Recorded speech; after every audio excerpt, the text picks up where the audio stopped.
serve as the Associate Dean of Professional Development and Engagement here in the Graduate College. Before we get started today, I want to remind everyone that today's lecture is being live streamed, photographed, and recorded.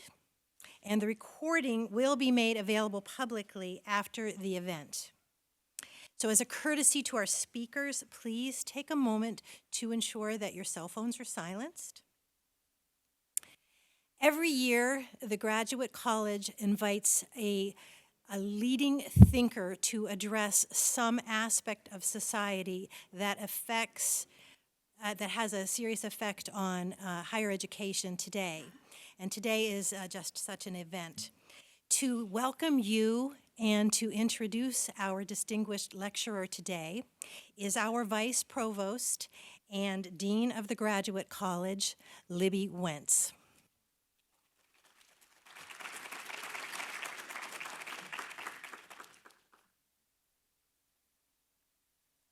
Thank you. Thank you, Tamara, for kicking off this really terrific event. And I want to build on a tiny bit of what Tamara just said and really speak to why this particular speaker was selected today and really what helped shape the topic that he's going to share. So as many of you know, because you're at ASU, ASU was recently designated as a Hispanic serving institution, and I thought it would be important for us to shine the light on what that actually means.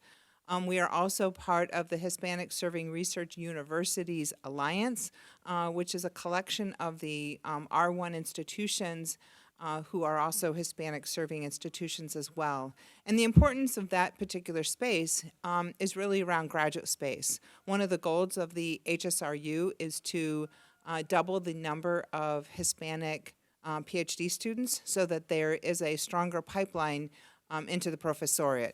Of course, we know that the professoriate is not the only destination for people with PhDs, but it is certainly one and an important one.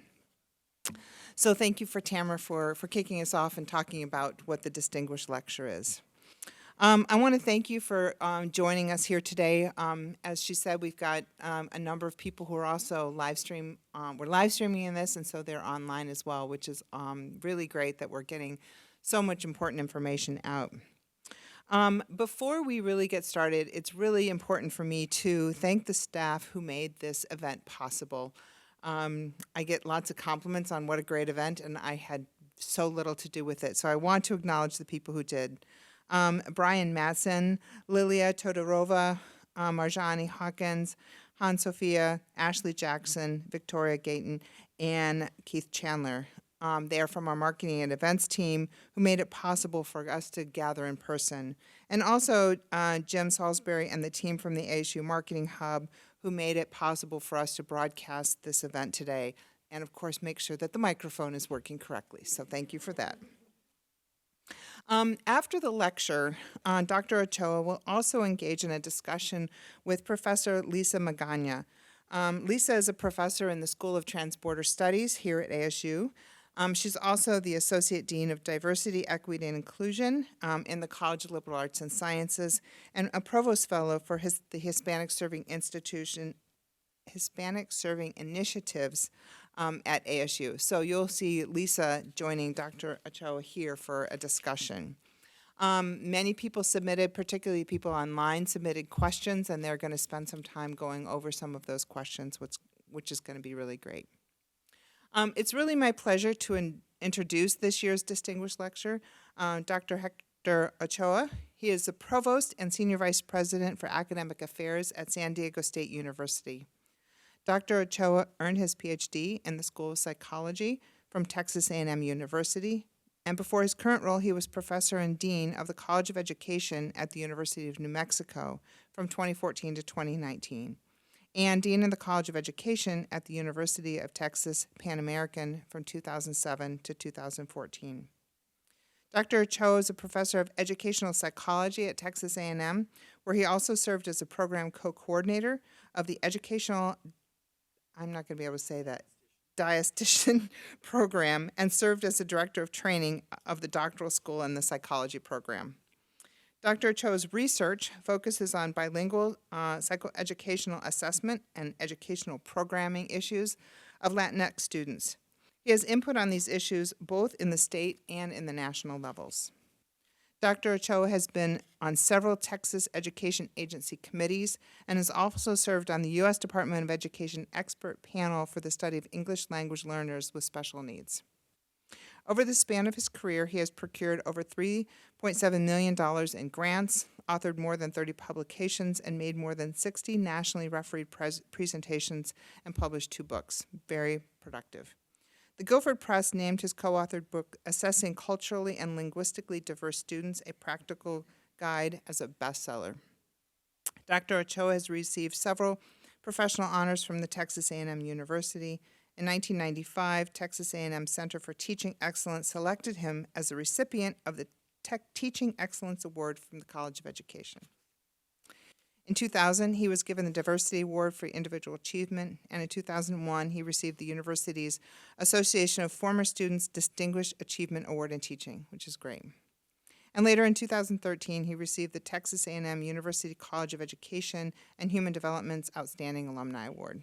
So congratulations on all of those achievements. So it's really my honor and my privilege to welcome to the podium Dr. Salvador Hector Ochoa.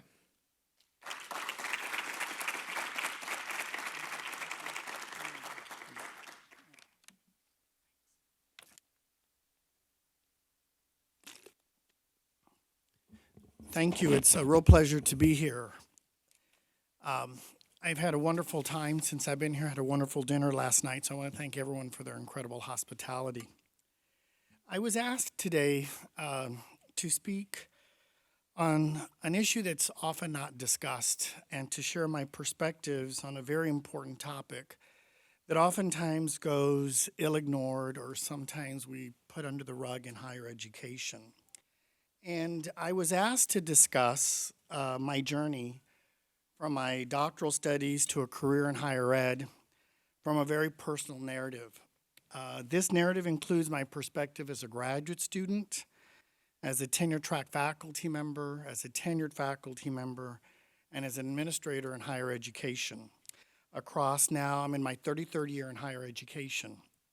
And I was tasked to talk about what I've learned, what I've experienced, what would I do differently now if I would have known back then what I know now, and what advice would I give to current doctoral students who are interested in pursuing a career in higher education and academia. And I must say, in talking to Libby, I said, this is really unfamiliar territory for me and a terrain for me. I'm generally not asked to provide this perspective. It's much easier for me, and I'd have felt much more comfortable talking about a research presentation, about my work that I continue to enjoy doing, or organizational leadership or vision. But this is something different, and this is something new for me. So with that, I want to say that we'll see how this goes. I told my wife, a new venture, so to speak, a new opportunity. But before I speak, I want to say that this is my narrative, and I know that it may be different even though you're Latino or Mexican-American, Hispanic. So I want to, that not everybody's journey and perspectives are the same. And I respect, while this is my journey, there is a need for respect for your journey, and I'm just characterizing what I think that I've learned along the way. But before I begin, I'd like to know who's in my audience. My understanding is the majority are graduate students. But how many of you here are doctoral students in the audience? Okay. Master students? Okay. How many tenure track faculty are in the audience? Okay. Tenured faculty. Administrators. Anybody else that I forgot? I know that in the staff, how many staff members? Okay. So we have a good mixture here. So that's very important. I guess we're from all parts of the academy. When I look, what I'd like to do is I'd like to discuss 6 critical areas that I think are very critical.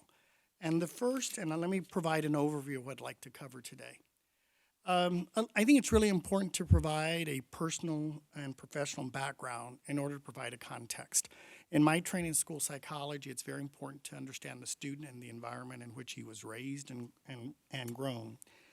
I'd like to talk about what can be done at the undergraduate level to increase the pipeline of those who can enter doctoral programs and what administration can do to facilitate that. Because as I started work on this speech, I reflected that many times when we're looking at success about students entering the academia, a career in higher education, we primarily look at only from the doctoral program on. And I've realized through my years that, and I've grown to understand much better than I didn't understand when I first started my career, that that's really a very myopic view. And that now having been an administrator for over 15 years as dean, as provost, I've realized that if we're going to increase that pipeline and have a greater yield and a greater harvest, we must start much earlier. And we must begin at undergraduate programs in order to increase that yield. And hopefully that this information that I provide to you in this part of that part of this presentation would be something that maybe ASU's doing or maybe not doing. Or maybe when you become a faculty member that you can advocate and partake in some of the ideas that I will bring forth today. Third, I'd like to talk about what you can do during your doctoral work to maximize your opportunities to get a career in higher ed. There are a lot of things that I wish I would have known that would have been very helpful to me. And next, I'd like to talk about that very important role about when you're applying for a position and what you should consider during your tenure track journey in order to be successful in earning tenure. And last but not least, never say never about being an administrator and looking at that. So those are the points I'd like to talk about. First, a little bit about me on a more personal level. I come from a family of 8 kids. My parents were born in Mexico and came to the United States at a very young age. And I was born, raised, and educated in the Rio Grande Valley of South Texas, 10 miles from the border. If you look at the very southern tip of Texas, many of you may have heard of South Padre Island, the beach, 50 miles from the coast. And the Rio Grande Valley growing up was and continues to be historically one of the most underserved communities in the United States. It's a very poor area. And growing up, I felt very, very fortunate and very privileged because my parents had a high school education and were both able to speak fluent English and Spanish. And that was a gift because when I compared my upbringing to my classmates, it was very unusual to have parents who had high school education and who had the gift of speaking 2 languages. And I felt very fortunate and privileged. And although my parents had never gone to college, my parents would always send me to an uncle or an aunt, one of their siblings, who had gone to college so that I could get that perspective. And when I look at growing up in deep South Texas, I knew by 3rd grade, because my grandparents and my parents and uncles and aunts instilled that I knew I wanted to go to college. But the college was like an ivory tower. It just didn't know what it was, didn't know exist. And, I saw among my peers so much potential. I saw many of my classmates that had just as many abilities as I had. Even many of whom I believe even had more abilities than I had, but little or no means to develop them. And growing up, they would tell me, you're going to go off to college. You're going to do well. But this is the end of the road for me. And that left a huge impression on me, that I saw a lot of unfulfilled potential growing up, unfulfilled promise. And I think that greatly influenced my career and why I chose to do what I do today and the discipline that I decided to do. So my undergraduate degree is in psychology from a small Catholic university in Texas, St. Edward's University, which is a sister campus to Notre Dame, run by the Holy Cross Brothers. And it was a very small, nurturing environment which I needed to navigate. I was very fortunate. I got a partial scholarship to go there. And it was a very small cocoon. My sister says, you don't want to go to UT Austin, you'll drown. It's just too big, especially in learning how to navigate that culture. My master's degree is in guidance and counseling from UT Pan American, where I became dean. in Deep South Texas, and my PhD is from school psychology at Texas A&M. And I tell people that not knowing how to navigate that discourse, I only applied to one undergraduate program, got in, applied to one master's program, got in, one doctoral program. I can't believe I did that. Luckily, I got in. And, you know, navigating my journey was really by trial and error. And, you know, I was very fortunate, sometimes I even say blessed, to have had mentors along the way who really provided that institutional capital knowledge to steer me on the right course. You know, I look at my upbringing, and I have two kids, and they're both, my daughter just graduated from law school in public policy, and my son has a master's in public admin. And their knowledge of what they were and mine were vastly different. And I know what privilege means, and I understand what sacrifice means. To see if my parents are alive today, to see their grandkids and see what they've accomplished. But my kids had the institutional knowledge because I had it, and I instilled that in them. And I can say that I was very blessed during my master's program that I was exposed to research in statistics and measurement. And my faculty mentor says, Hector, you're really darn good at this. And he said, take additional stat courses. They're not required, and I took additional stat courses that weren't required for my program. And he told me, he planted that seed, that says, you really need to do a doctoral program. And I thought, I don't know what they put in his Kool-Aid, but I'm not drinking it, you know, to be honest. But he said that I had much ability, and that he assured me that I could do it. And he planted that seed. And I'll never forget that seed being planted.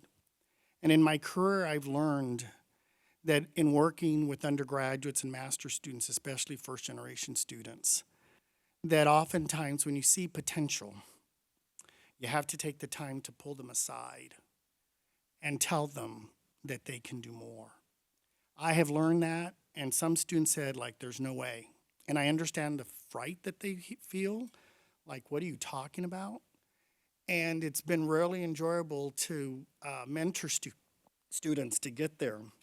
But I think it's very, very important because we have to, my kids knew, like my son said, Dad, high school was nothing, undergraduate was nothing. But I knew that I had to get to be, that was the road for me. And I said, well, Aaron, that wasn't the road for me. And we have to do that to our students, to do that. I want to say that it's really important that there's so much potential in our undergraduate students and our master's students, but it's you have to have someone to see that in them and to nudge them along the way.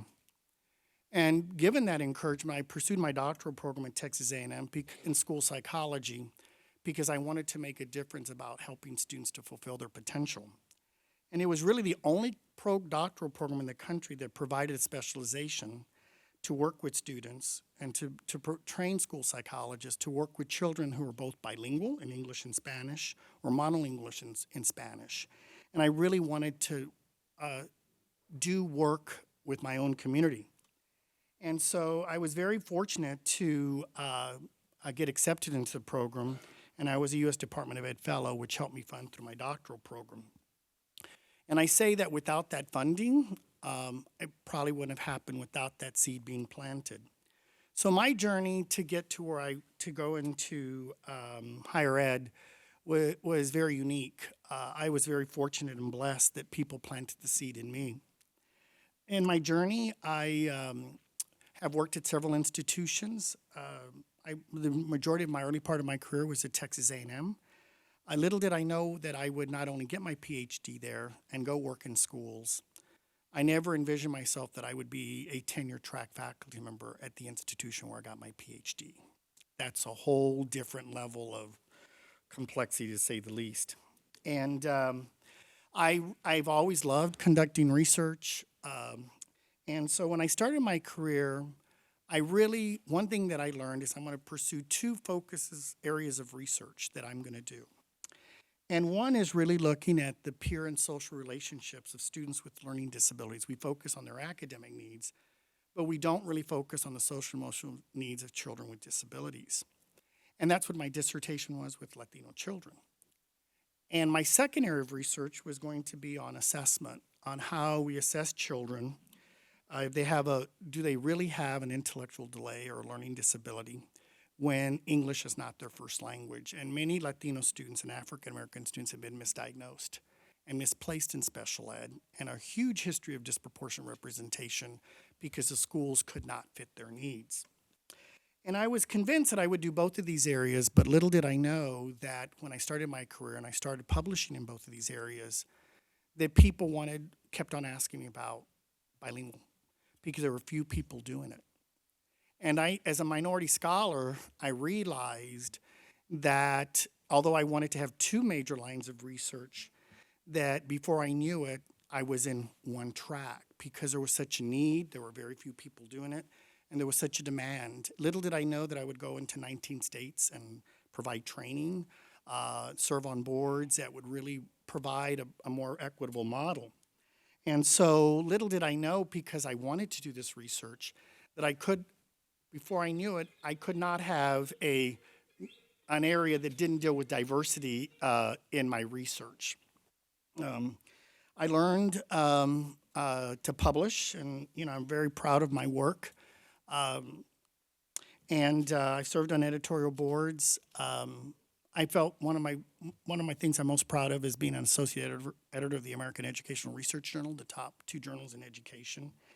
And thing that brought me a great meaning is that I funded over 40 doctoral students in my grants.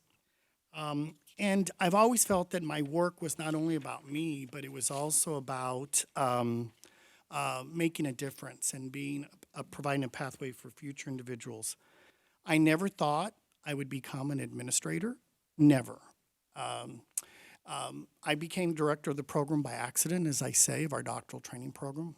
One faculty member was leaving on sabbatical, and guess who got it? I said, I will do penance for 2 years.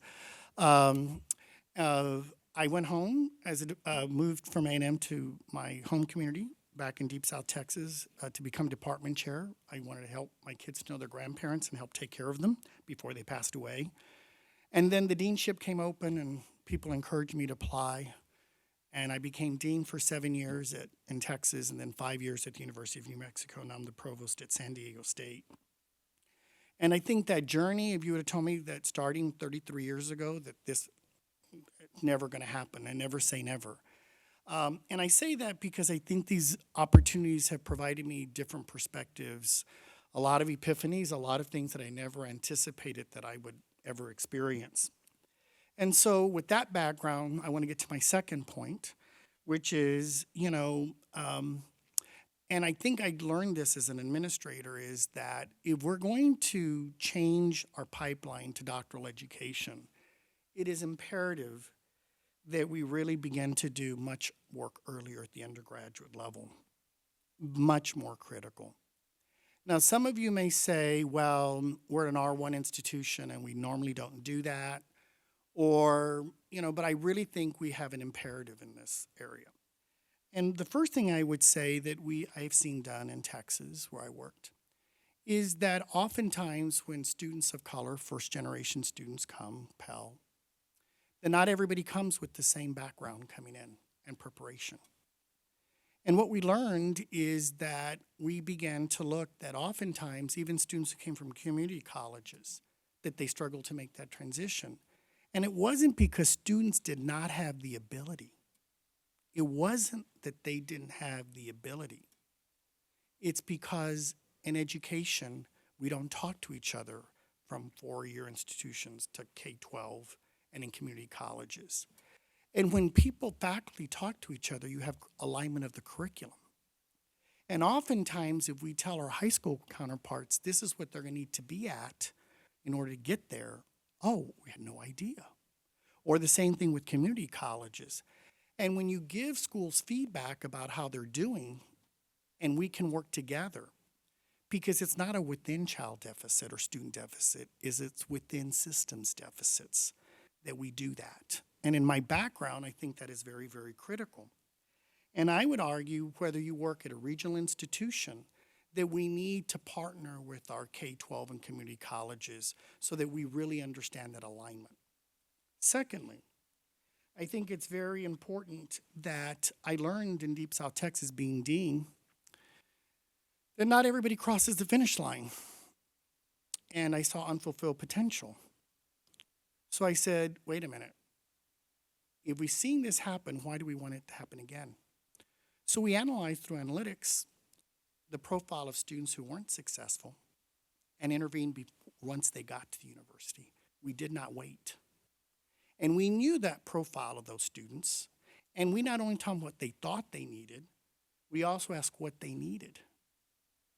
And there were a lot of psychosocial factors, there were a lot of metacognitive things, but we realized when we did that, that they made a world of a difference. And in a community of undergraduate students where nearly 90% of them were Latino, the majority of them first generation, 72% of the students at the university came from homes of $32,000 or less. And yet we had a 97% graduation retention rate because we did what we needed to do. I think the other thing so we need to prepare them as they enter the door.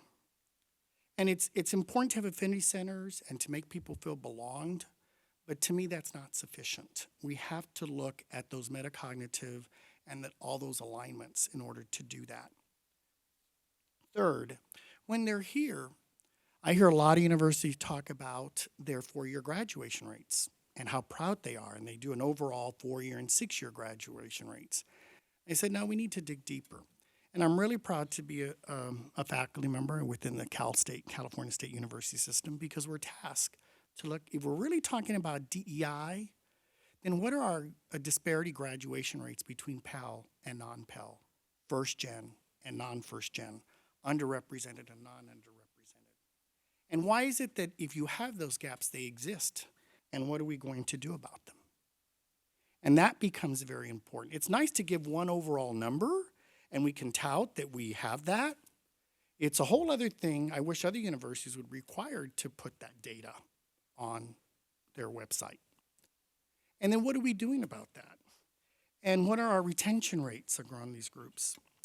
And so as provost, and my ed psych background, what we've done is that we examine those factors, but we not only look at it from a systems level of what we need to do that are very important factors. We've done it by each college, and we've done data analytics, and we share with every dean. Why is it that in this major that your gaps for African American or Latinos or first gen are 50 points apart? Okay, there's got to be a problem. And so we look and we've analyzed, it's like give them their own physical. And now we share where these gaps occur by major, and every dean is charged to do an intervention plan and a retention plan that's specifically focused, and I hold them accountable to that. And I'm really proud that when you look at those things and you see that they're within system factors that influence achievement, that what I've learned is we've made substantial gains. Our Latino graduation rates in the first 2 years improved by 10%. African American has improved, Pell, and our equity gaps have been reduced. And it's about when students don't graduate, I come from the philosophy as administrator that if we admit them, we're responsible for them. We said you were qualified to get in. So what do we need to do that? And I've learned that as administrators, that we have a responsibility, if we're going to talk about DEI, to do that level of analysis. And I think it's really paid off a huge difference. And I also believe if we do that, then we're going to get more students into graduate programs.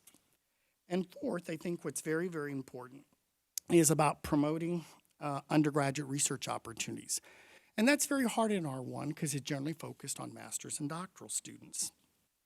At SDSU, I'm very proud that part of their tenure portfolio is people need to talk about how many undergraduate students they worked with in their research, how many people have presented with them, how many people have published with them.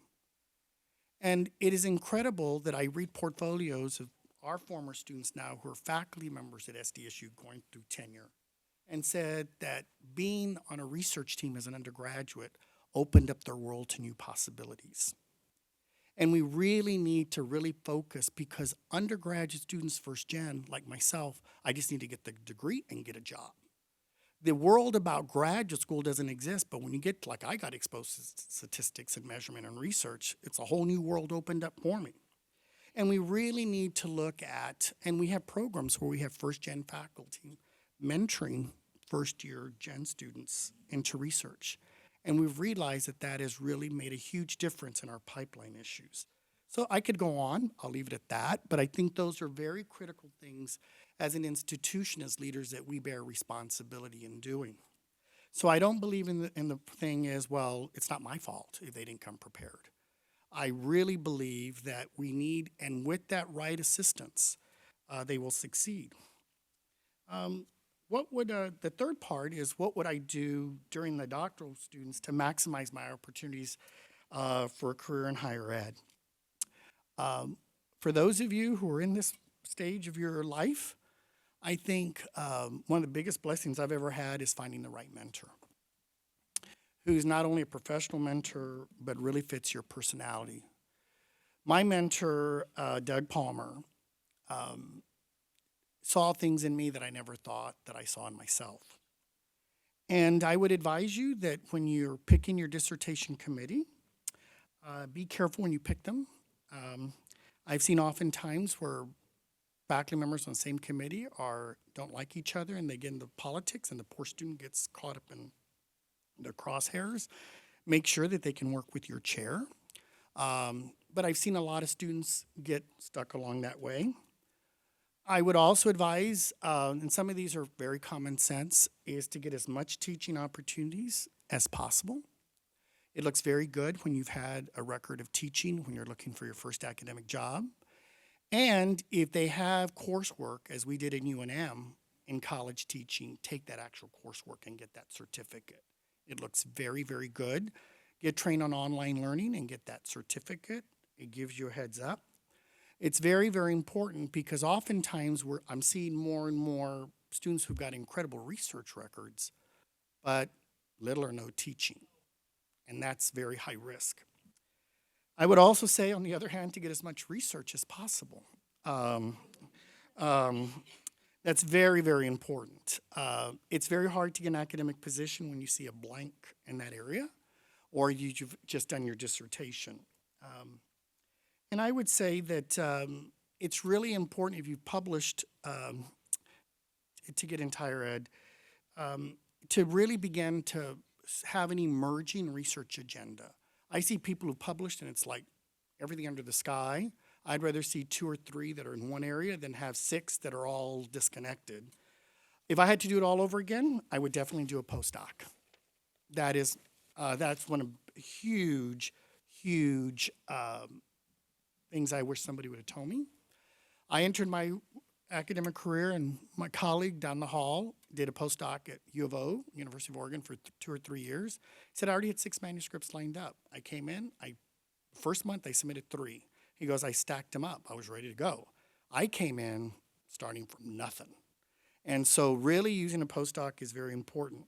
No one ever told me, and I wish I would have, submitted my dissertation for my organization dissertation award competition. I think it's very critical.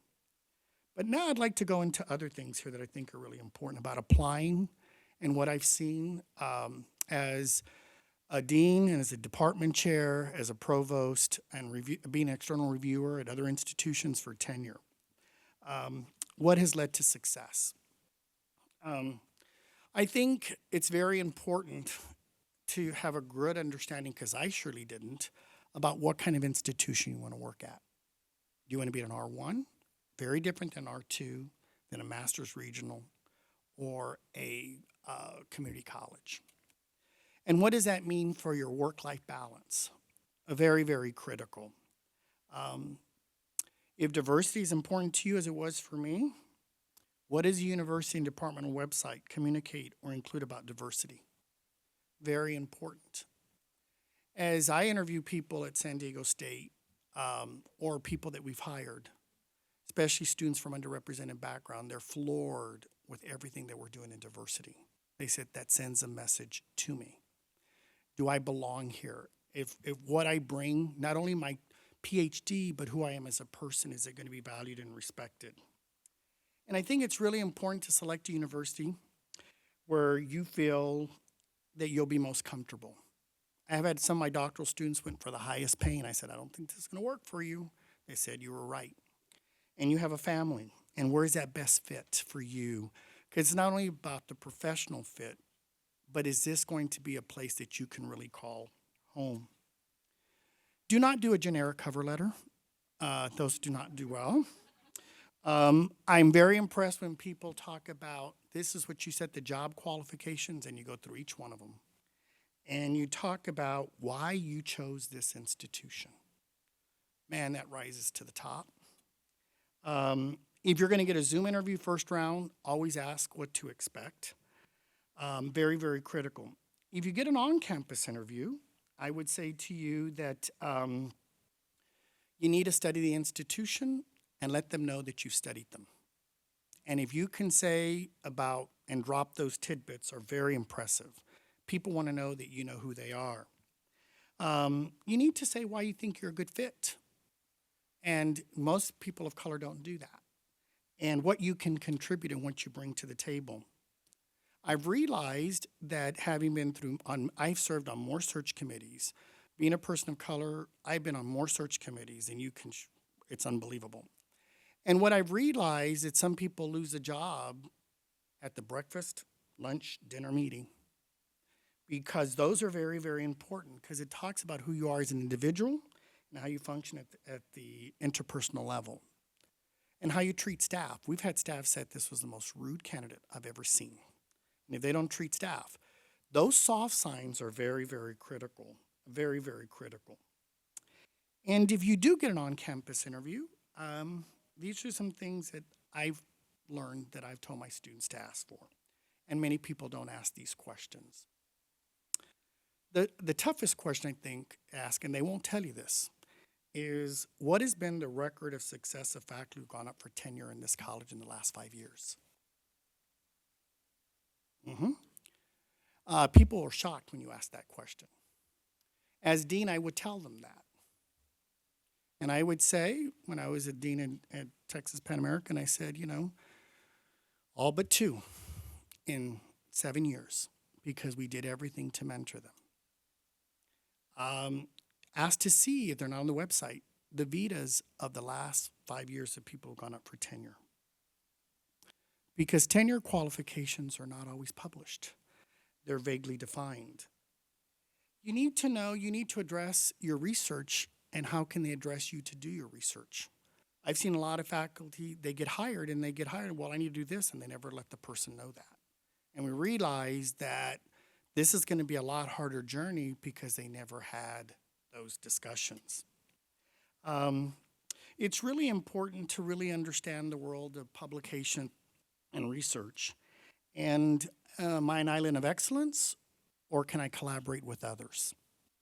In some institutions, it varies. And collaborating with others, in some places, it's viewed very positively. And in others, it is not. They want you to be a sole author, and very important. And I think what's very important is to talk about where you publish. Very, very critical. Some R1s are very ill-defined, and others have a set list. Others, high-impact journals, and what's the acceptance rate? Is the number of citations you have going to be critical? These are all critical factors that it's helpful to know before you walk in the door.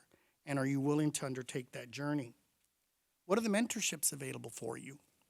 Very, very critical. I've seen oftentimes that they'll do everything to get you there, but what did they do to mentor you, to help you succeed? What access will I have to graduate research support, and for how long?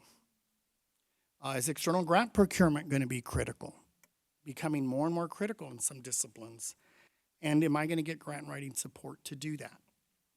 Those are very, very critical questions that I think you need to ask so that you're fully aware of if you embark. And oftentimes you're just trying to get the job, but you're really not looking at these things to understand, is this the journey that I want to undertake? Teaching. People talk about they're going to get the job and they've never talked about what they're going to teach. And then people say, I had no idea. Did they ask you, what do you feel qualified to teach? What do you want to teach? Because even though we have a discipline in one area, if you get assigned something that's not in your area of expertise, it's a lot more legwork to do, a a lot more work. How many different preps? I've reviewed people at some institutions that have 8, 10, 12 different preps during their tenure track cycle.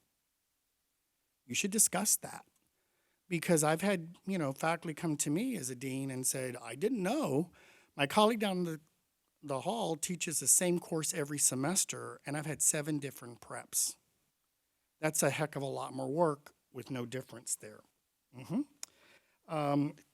I think it's very, very critical that you ask those questions, because oftentimes you're just asking about getting the job. You sign the contract, and all these things are ex post facto.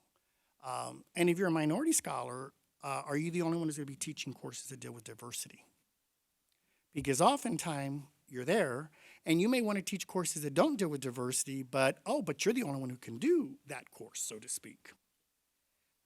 If you get an offer, it's really important to discuss your salary and start a package with your mentor. Go back to your mentor and ask them. And when they say we need to know by this date, don't start negotiating on the deadline day when they call you back. That drives people crazy.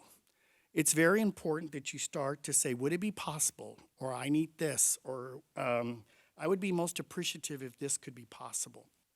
But we're getting ready to go, and the deadline is on Friday at 5, and they call me back Friday at 5, and they want to start negotiating when they've had a week to do that. Doesn't go over very, very well. And it's very important that you say why that would make a difference in your work. What do you do when you're on tenure track? I think this is the most important part. Go to social events that occur in your college. People need to see you as a person. Be in your office during office hours. Attend faculty meetings. You have no idea how that goes over negative when you're being evaluated for tenure. If you are from an underrepresented group, like myself being Latino, Hispanic, be cognizant of the fact that you're going to be tasked with additional service responsibilities, like serving on search committees, or students will seek you out. Volunteer cautiously, but don't overcommit. Biggest mistake I see a lot of assistant professors. And it's very important when you're preparing your dossier, when you go up, ask your colleagues who've gone up if they can share theirs with you so that you can see a prototype. In research, I didn't start looking for external reviewers. I have to have external reviewers? No, start early, as soon as you start your tenure track. When you go to conferences, go hear people to say, is this a potential external reviewer? Are they aligned philosophically with my line of work? And if you're going to pick them for an external reviewer and they're doing similar research to you, it's really nice if you cited them in your publications. It's a good stroke, to say the least, to see that. I think it's really important to ask your mentor on the tenure track line, what is the most important? Is it sole author journal articles? Is it a book? In some disciplines it varies. Is it external funding? And how much weights are those given in that process? But I think the most critical thing is, I call it the publication cycle framework. And I learned that I had to have things in every pocket. One was an idea phase, an IRB phase. The second phase, I was another manuscript. I was collecting data. On the third phase, I was writing. And the fourth phase, it was in review. And the fifth phase, it was resubmit phase. And if you can keep things in that pipeline and keep that wheel turning and have a pocket and everything, that's very important. The other thing I learned, and somebody mentioned this and I thought it was crazy, is designate certain times that you're going to write. It's like working out. And the hardest thing for me is that I would say I'm going to write from 8 to 10 and stop at 10 o'clock. I'm on fire. I'm going to keep on. No, stop. And then you'll be more eager because you'll be thinking about what you want to do next. And it's like working out. It's got to be methodical. I've seen a lot of very assistant professors join a writing group where they all get together on Friday and they report back to one another. Very, very effective. One thing I learned, and I wasn't afraid to ask, is have your faculty mentors review your manuscript before submitting, especially if they're good editors, senior faculty, because they get to know your work. They're going to review for tenure, and they can really help you polish up a manuscript. When you're in your dossier, I always had a drawer. Somebody said, keep a drawer, put everything there, don't wait. When you're going to write your statement, I waited till the very end. No. You start writing your research statement after your first year. And every year you refine it because you see gaps in that. And I would definitely, as you work on that, it's really important not only to talk about what you've done, but oftentimes the best dossiers I see as dean and as provost is when people talk about the impact of their work. What does that impact mean for their discipline? We don't talk about impact enough of our work, and that is so critical. So you've done this, so what? You know, what difference does this make? And really talking about the impact of that work. Sometimes your external reviewers will do that for you, but it's important that you do that so the external reviewers can see what you're doing. In teaching, oftentimes people think that that's not, especially R1s, that that's not critical. Yes, I've denied tenure based on teaching. I think it's very important. And I think you need to start writing your teaching statement again at the first year. But the best teaching portfolios that I've ever seen done include three things. One is, what is your teaching philosophy? Then how did you incorporate that philosophy into practice in your classroom? And third, how did you assess? Learning is just not party knowledge. How do you assess student learning, and how do you show that the students have learned? When I see those three things being done, you've hit a home run. Many people who don't have a background in ed psych or in pedagogy don't do that, and they just put the scores up there. But those are very, very important. I also believe that as research, we evolve as instructors. And the best professors I've seen do very well are those who do, at beginning, do informal assessments and get feedback. I think it's also very, very important that that students know that you care. I did item analysis on every test that I gave, item difficulty, item discrimination. I threw out the bad items. And I explained to students, and students learn by their own mistakes. And when students did that, this exam really was fair after all. And it was a bad item, I threw it out. But there's that process that you cared enough to go over that exam. I'm a very firm believer in peer observations. They're not required in many institutions, but I would do them even if they're not. Peer observations are incredible. Because if somebody's going to evaluate me on teaching, I want me to actually see me do it. And when you get 3 or 4 people to evaluate you and write a summary, that is very, very important data that is there. I think it's really important that when I've seen the best dossiers is when people look at all their student evaluations and summarize them and say, these are the areas that I'm weak on. This is what I've done to improve and to pivot and change. Then I know that we really have a committed scholar. I think that's very important. Some institutions are required, others are not. But I really have appreciated when I see somebody do it in their first year evaluation, the same person do it at the end and talk about the growth. It's very, very important. I think another thing that's very important that often doesn't, the best portfolios that I've seen in my career is where they're intertwined, or there's a real interwovenness between their research and their teaching and their service. That everything is so perfectly aligned. And in your service, I chose, my mentor said, if you're going to do service, do it in areas that speak to your expertise. So I served on, I was a reviewer for areas of diversity in my discipline. I served as an officer on diversity within my discipline in a national organization. I served on editorial boards. But everything that I did was all interwoven. And when people can, and faculty members can do that, it's very empowering. You've got a very tight agenda. But it's very important at the end of the cycle that you have you have a very strong research agenda that I think is absolutely critical.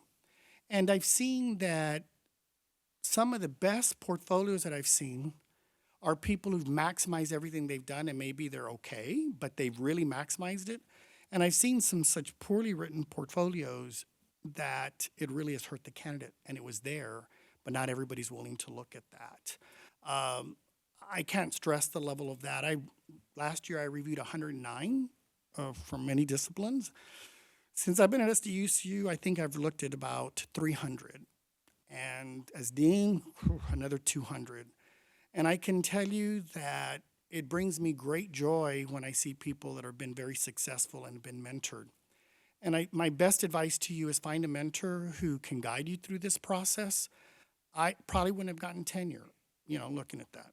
And last but not least, I share the story that, getting tenure was, for me, very critical, as it is for anybody in academia. And I say the story because I learned from this, that when I finally got tenured at A&M and I got the letter, I was so excited. And I said, I'm going to wait to go home and tell my wife. I want to tell her in person. So I walk in the door all excited. And my 3-year-old daughters run around naked, screaming. My wife has our nearly 1-month-old, sick, crying, running fever. And I say, Marty, I got tenure. And she goes, you got tenure? We got tenure.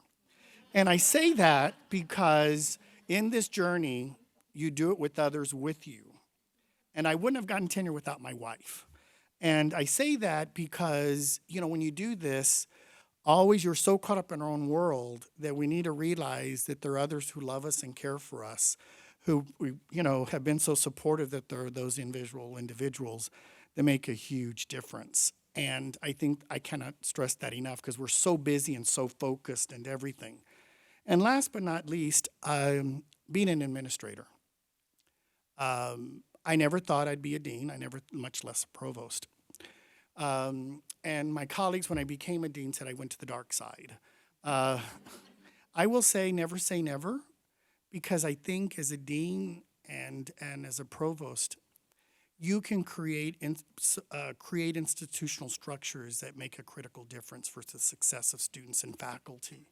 And as an administrator, I'd say that I'm so committed to student success that I've invested so much time on assessment, where maybe that's not the focus of individuals, because it's not only bringing students here, but we have a commitment to our students, and the same thing with our faculty. And I ask myself, an administrator, have we fulfilled our promise to our students to provide them the best education and to fulfill their potential? And I ask myself, have we fulfilled our commitment to our faculty and our staff to make this an equitable workplace and for them to be successful? So those are my thoughts on a personal journey, and thank you for the opportunity. This is a new space for me. Thank you. So then we're going to ask questions. So we have our first question, and I do feel like Oprah now. Okay. All right. Thank you, Dr. Magaña. Thank you so much for your presentation, Dr. Ochoa. Extremely informative. I am proud to say, so my name is Jamal Brooks-Hawkins. I'm a 4th-year PhD student in gender studies here at ASU. And I am part of the Preparing Future Faculties course that we just wrapped up today. So if anybody gets a chance, take the Preparing Future Faculties, GRD 791. And much of what you talked about was covered in our class. And so my question really is around some things that really struck me, that aligned, but also hopefully add to your already robust talk. So my question is around time, translation, and alignment. And so thinking of mentorship, both being a mentor as well as finding mentors, because I think that one of the things that you actually highlighted was you don't have just one mentor, you actually find them kind of as you go along, and you have a committee of mentors. So, and so I'm just wondering, how do you recognize some of the signs and some of the signs and some of the things that you already do that then that are invisible per se, and then translate into some of the things that you talked about in alignment with. So if I want to be, I want to be an administrator, right? But right now I can't think, oh, I'm going to mentor faculty because I'm a PhD student, right? But yeah, but I do have mentor opportunities, but they may not be called mentor opportunities. So that's what I mean by time, translation, and alignment. I think those vary at different points of your career. I've seen a lot of doctoral students who have really worked and mentored undergraduate students and really talked about that in their portfolio when they're applying for a job, because that communicates something to them, very, very important. Or where they have volunteered their services on campus and service on initiatives that they find very important, so that you can speak to those when you apply for their jobs. In looking at that, there are people who serve on committees at the university who reach out and are put as student members of the committee and gain that insight. I think as you become a faculty member, where you spend to choose your time for me was very important. That it wasn't about getting another point on the system. It, to me, was, is this something that there are things I'm expected to do, but there are things that bring me happiness and joy, you know. And so to me, you know, when people said, well, Hector, you're doing a little bit too much service, I said, that's what keeps me going sometimes. So I think you have to find things that energize you, that may bring meaning to you, that may not bring meaning to others. In terms of mentoring and finding mentors, I was very blessed. I mean, I wish my mentor, Doug Palmer, were here today. He guided me every step of the way. I mean, I say that when I got to A&M, the second week he goes, Hector, you're going to write a grant. I said, are you crazy? And he goes, I've never learned how to write a grant. He gave me an example. There's a grant that would go perfect for your research. Wrote it, used a prototype. He looked at it, edited. I submitted it within a month. I said, it'll never hit. It hit, you know? And because of those things, when people reach out to you, take that as a gift. But I say that because, you know, for me, there are people there, but sometimes they'll either come to you, and oftentimes if you go to them, you'd be surprised at what they'll tell you. Because people really, I honestly believe that when you're brought into that department, people really want you to be successful, but sometimes people need to be asked to join your space, so to speak. Others won't necessarily come to you, and sometimes you need to go to them. Great, thank you. We have another question here. All right. Thank you for your insights today. Really wonderful. I'm Sean Bryan. I'm faculty in the School of Earth and Space Exploration here. You talked about both in your speech and a little bit in your answer that I experienced in my life. Sometimes someone pulls you aside and says, you're an engineer. You have promise. You can go. So it's happened to me. I hope I've done a good job at it a few times, and you benefited from it. Can you talk about? Can you maybe share a little more what you think makes that moment actually work? Like, how do you actually set that up and make that moment as effective as possible to get, you know, to have the impact you talked about it that it has? Sometimes when students, when they do a presentation or they do a paper or they do an exam, I put a note on their exam or their, you know, this is incredible, this is very impressive work. I'd like to visit with you. Nothing bad. And if you'd welcome that opportunity, I'd like to visit with you about, in a very friendly manner. So they think they're in trouble, you know, and I just say, you know, I've looked at your work. I've seen your drive, and some of them have never been validated.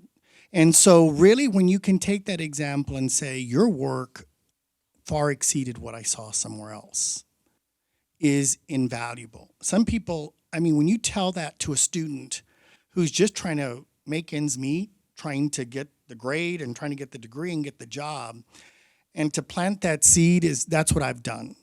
Or, I've sometimes when they come in for assistance, and sometimes they're the strongest students and they come to your office hours, I'm going to take advantage of that. And I'm very, very sincere. And they say, but you're crazy. And I said, I train doctoral students at Texas A&M and your work is better than theirs and you're only a master's student. And so I think when you take those opportunities and really looking at those opportunities to say, just so that you know, I'm going to be doing this type of work. If you'd be interested, I'd like for you to join my research team. And you could, learn that along the way. And they'd be very, very surprised in looking at that. And sometimes if you can pay them, that's even better, of course. But I think finding those opportunities when you really see that and say, if I can ever write a letter of reference for you, if, looking at these aspects, and sometimes it won't hit them immediately, but thereafter they'll come back to you at the end of the semester and most likely take another course with you. But really, I think that's very, very important. I'm just really grateful for Dr. Ralph Carlson taking the time to tell me, he goes, you're really good at this, and I'm like, oh, math always comes easy, but it's those kind of things that really set the possibility. I look at my kids, and as I said earlier, and they didn't need that. But for many first-gen students, that is very, very critical for them. It's just amazing when I talk to students, and now they're doing their graduate work, and the reason what prompted them to do their doctoral work is that they engaged in undergraduate research. Great. Thank you. We have another question. Yes. Hello, my name is Hala Sambuskani. I'm a second-year PhD student in this school, and I'm also a student at the Prepare Future faculty course. So my question has to do with the culture and environment where you're working. So in your journey, you shared that you moved to different, or you worked at different universities.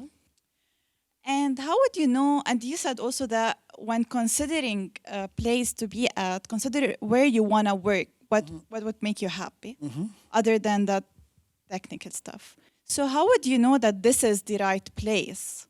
So to give you an example, in my short academic career, all the opportunities I got into is I had the opportunity earlier to work with a professor in a 2-month research internship or 4-month work study to know that we're a good fit.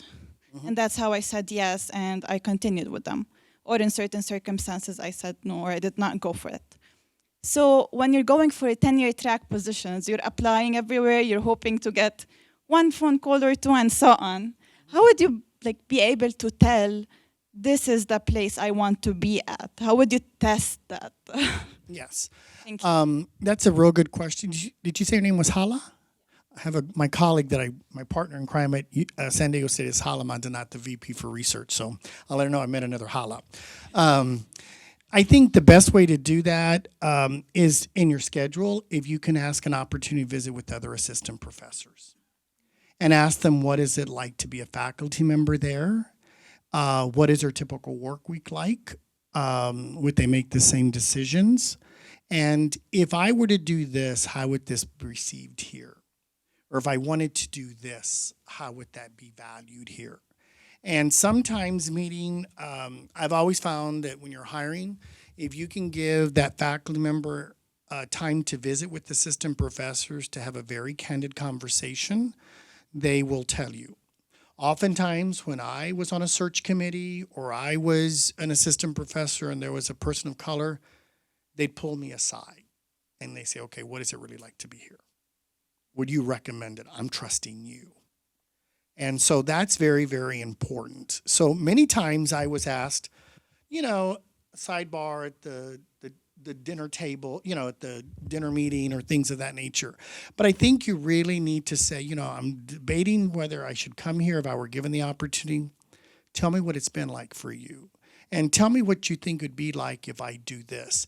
And they're very, very candid because I think they're realizing that I find the assistant professors are probably the most honest of anybody else when you interview with in that process. So I would recommend that. Thank you. We have another question. Sure. Sure. Hello, Dr. Ochoa. Thank you so much for being here. My name is Danielle Cabela. I'm a PhD candidate in Human and Social Dimensions of Science and Technology Studies, also a PFXer. And to add, I'm a Lobo alum, so welcome. I'm from New Mexico, so and my research is actually based out of New Mexico even today. So I can attest to what you said about making meaningful research that is within your community. And in my experience at least, I often find that work can be hard because the nature of field work is more than like research ties. There are community ties, familial ties, relational ties. So, it might look a little bit different. And, the timing of it might be a little bit longer. And the value that's put on that work sometimes isn't valued enough, I think. So I'm wondering if you can speak to ways in which we can encourage that in faculty and students, or I guess all levels of higher ed. Thank you. I've always told when faculty are doing very unique research, I've had faculty do longitudinal research or research that takes a lot more time, that it's very important in your dossier to walk your colleagues through that if they don't do that kind of work. A lot of our indigenous faculty, when they talked about what that involved, people, I had no idea that this was this difficult. And it puts things in a context. If you're in a discipline that you find that it's hard to do things that bring value to you, I've seen where people have done interdisciplinary work, where they've bring their research with someone who's working in a discipline that is more tied to that community and do from an interdisciplinary perspective. That has been very, very valuable. One thing I did not talk about is that interdisciplinary work I value tremendously. There's things that you can do within your discipline, Daniel, but I think when people work together and cross their comfort zone and work with people to create a new synergy, you really need to speak to that. But I strongly recommend that when you're doing very unique work, your reviewers will probably understand it, but some of your colleagues in the department won't, or your dean won't. And when people have really talked not only about what they did, but what it took to get there, people are shocked. And people said, if they'd not done this, I would have provided a very, very, different perspective. I reviewed a portfolio that was very unique. And many people would say, well, this person didn't have sufficient number. But when she explained to me the level of her work, that even though it was maybe 3 publications, but in essence it was really 18, but the way it was structured was powerful. But you cannot assume that reviewer knows what you went through. And I think when people can really explain what they've done, especially during this COVID time, we now have a policy that we're asking all of our candidates to talk about the impact of COVID on their trajectory. It is amazing. And looking at that. And it's going to be harder for the next 2 or 3 years, especially for assistant professors. And so I have to evaluate their trajectory in a once in a lifetime in COVID. And when people can really talk about that, and I've had faculty members who had to scrap their whole research because they can't get into public schools. And now in their, they thought they were going to be doing this, and it's like your house burned down, and now you're going to have to do a whole new area. And what they've done. So providing that context, especially for people that are in tenure track now in the next couple of years is going to be, I think there's going to be very critical decisions because we cannot expect a typical portfolio in 2 years than when that didn't occur. And really looking at that, I mean, I've read portfolios where for the first time faculty members have had anxiety and they never thought they would. And I've had people that, they've lost someone or people have had to shift. And you've got to give credit for that ingenuity. So what I'm really telling you, Daniel, is that you've got to tell that narrative because if you don't, they won't understand it. And sometimes you have to put the evaluation in a context. And that's what many faculty members don't do because they feel that this is the paradigm. You set that paradigm don't let that paradigm be set for you, because you're free to put what you want in that dossier. And that's the biggest mistake that I see a lot of assistant professors make. Excellent. So I am going through the questions that have been sent in advance. I'm trying to see what you've already so beautifully, eloquently have already described. And I'm going to now do something. I'm going to combine two questions. Okay? So this is great. It says, I cannot tell if I wish to be a researcher as well as a lecturer. When do you figure that out? Should I already know what type of career I want? No. Some people are very sure. I knew I wanted to go into academia, but I wanted to work in the schools first. And when I first applied for an academic position, I was offered, my first job was at an R1 or at an R2 in my local university. And I took the job at the R2 institution because I was not sure what I wanted. I mean, I was seeing someone and we eventually got married, so that helped. But the other reason is that I didn't know, because I love teaching, I love research. And I left the schools earlier than I thought I did, because I said I need to do research in this area because things haven't changed since I was in school, so to speak. But as I was at an R2 institution early in my career, and I loved teaching, but I felt that I wasn't getting enough research. And I knew within 2 years, if I wanted to do the research at this part of my career, I needed to switch.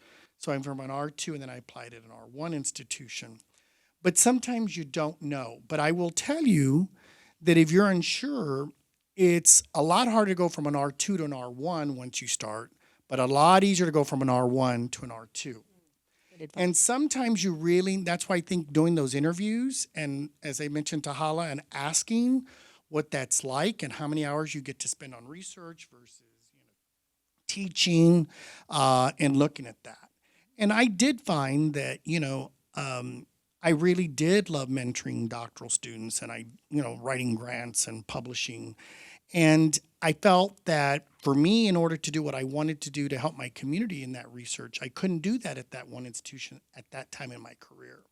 So I think you don't know. I get the same thing with people, do I take a lecture position or a tenure track position?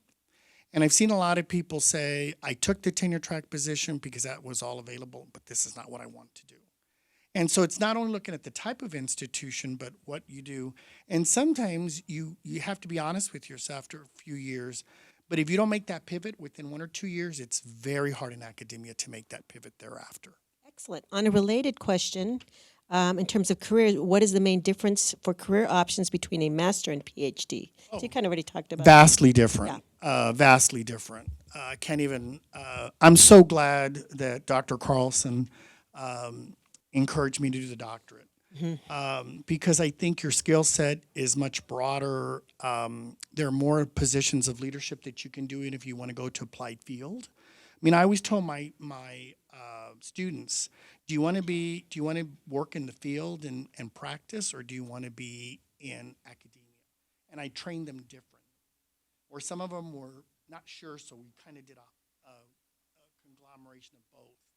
But I do think that there's a vast difference, and I would strongly, I would always tell people, I would rather you do the PhD or can see that and see that's for you than never to give not that an option, not to do it. I would agree with that. Okay, here's I think this is a great question. How do you fight imposter syndrome?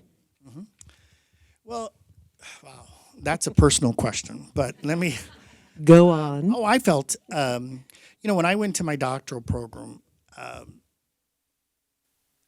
which was a top 5 in the country in my school psych program, in the discipline, I quickly asked myself, did they make a mistake? Do I really, belong here? And it was very, very difficult for me to, and one of my sisters, I said, oh, Gloria, I don't know if I'm meant to be here. And my sister says, well, Hector, I'm going to ask you a simple question. Is there someone that you're doing better in the class? And I said, yeah. Well, if they're passing, then you're going to pass. You're more capable of that. I think I learned early on that, I questioned myself a lot because I had no role models. I didn't know what that was like. But I began to realize that after I got some grades back and that I did much better than some of my colleagues, I began to gain that confidence. But there was a lot of self-doubt. And I think that you have to really look, and even though you're first in your family to do this, you're the first to do that, look around you and realize that there may be some individuals that are better in one aspect of this work than you are, but you're better in others. And I knew in stat and measurement, I was better prepared. I'd leave others behind. I felt my writing was very, very strong, and my professor said, wow, your writing's incredible. I mean, that gave me confidence. But it took a lot, I'm going to tell you. And as a first-gen, doctoral student, that's very common. But the imposter syndrome doesn't occur just as a student, even as a tenure-track faculty member. Okay, do I belong here? Wait a minute, especially at our one institution, And I really can say that my mentor always said, you've got, always believed in me and really reinforced that. But I do think that as you go forward, that for many of us who were the first in our family, to do that, it's something that we have to learn to deal with. It never ends. Oh. I gotta say, it doesn't. Even I as a don't know what dean. it's like. Yeah, without it. Yeah. I'll admit it. Right? Women. Yeah. Yes. Okay. Well. All right. I'm going to do another combo question here. All right. So the provost said that one of his favorite movies is called Stand and Deliver, and I'm sure there's many of you that don't know what this movie is about. It was 1980s. Yeah. Early 90s, maybe. And so for those of you that don't know, it's about Jaime Escalante, who is a math science teacher in a East Los Angeles high school. And they're poor. And these are all these sort of misfit kids. There's the jock, there's the cholo, there's the super pretty gal. They shouldn't be good at, there's I remember there's the fat one. I mean, just these, and they shouldn't be good at math. And guess what? They're really good at math. And this teacher was exceptional. He was Cuban. We talked about this, Pan-Latino, which is, I didn't quite get that because he's in East Los Angeles, but whatever. I don't know. Don't see a lot. Anyways, whatever. I teach Latinas in the United States. Kind of a demographic outlier, but whatever. And these kids do exceptionally well, and that they do so well on the standardized exam that they are told that they're cheating and they have to retake the test, and then they do really well again. And Jaime Escalante, who is James Edward Olmos, is that his name?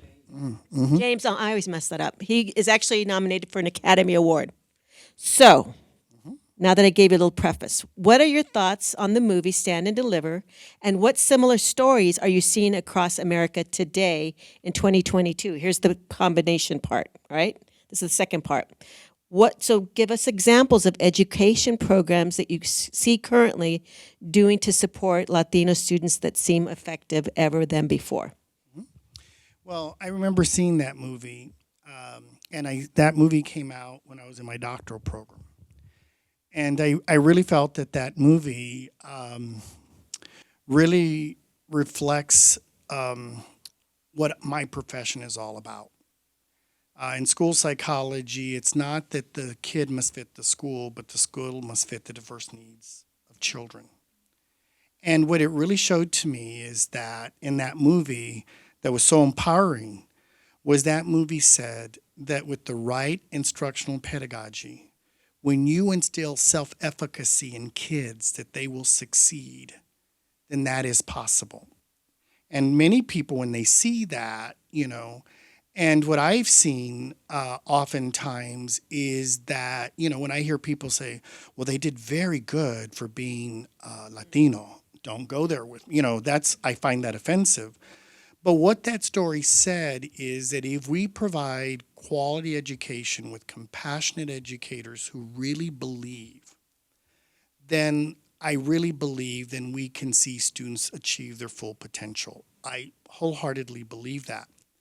And I think a very good practice that I've seen in my community, growing up in the Rio Grande Valley, many of didn't even go off to college much. I went 5 hours away to school in Austin. And I thought I'd gone to the end of the world because people just didn't leave home. There was like that magnet to stay home. And so, chartering that and navigating that, I'm just very glad that it was a small school. But what I've seen in the communities in South Texas that I think has been a game changer is early college high schools, where now we're taking first gen, very low income students, and they are getting a associate's degree and a high school diploma. They get their associate's degree before they get their high school diploma, and they're doing college level work in their junior and senior year. And then they don't have to pay for that. So now when they graduate, they have that self-efficacy that they can succeed, and then they got 2 more years to do that. And the number of success in South Texas in early college high schools is another indicator that when you provide pedagogy that is aligned and appropriate, students can succeed. And I'm really proud of the number of students now that are early college high school where they're in a very caring, nurturing environment and they're doing college level work. And those students are very successful. So when we look at trying to get more students of first gen, I'm a very firm believer in early college high schools. And now they're becoming more even 4-year institutions where we create that. And when there's interaction between higher ed faculty and high school faculty to work together in those settings is very, very empowering. So I'm a very firm believer in that. That's one example. Another example that I think that hits very close to home for me, Lisa, is that another example is in my home community with my own kids. My 2 kids were very fortunate to go to public schools. I'm very proud they went to public schools. And they had international baccalaureate training from elementary, where they look at world curriculum. And my kids went through an IB program, my daughter from middle school on, my son from elementary school on, and they went to an IB program. And what I saw is not only the affluent kids, or like my kids who had parents who were educated, but I saw a lot of the kids from the colonias and very poor kids. And those kids could pass exams. And the discrepancy in South Texas with that district in McAllen ISD, they had one of the highest pass rates in the world with Latino children. And I saw kids from first gen, parents not educated, college educated, who now are getting into Ivy League schools and well prepared and being successful. And so I really believe when you provide enriched curriculum to kids and not assume that they can't do it, I've seen how those kids' lives have been transformed. And it goes back to the thing that I said about that's so important to me is about, I don't, as an educator, as in my research and as an educator and as an administrator, to have unfulfilled potential is a travesty. And to me, when I see that these programs are available to kids that transforms them, it really says it's not that I don't believe in the pobrecito syndrome. I think that's a way to make an excuse in some respects. But those are 2 promises that I think that if we really used across the country and other areas, you would be amazed that students will rise to that expectation and achieve. So those are 2 big practices I've seen. Well, what a beautiful way to end today's presentation. Hopeful practices that we know that we can implement. I think I speak for everyone here and want to thank you for your tremendous work, your impact that you have on the community in higher ed. And I personally, you are a true inspiration. So thank you so much for being here. Thank you. Appreciate it.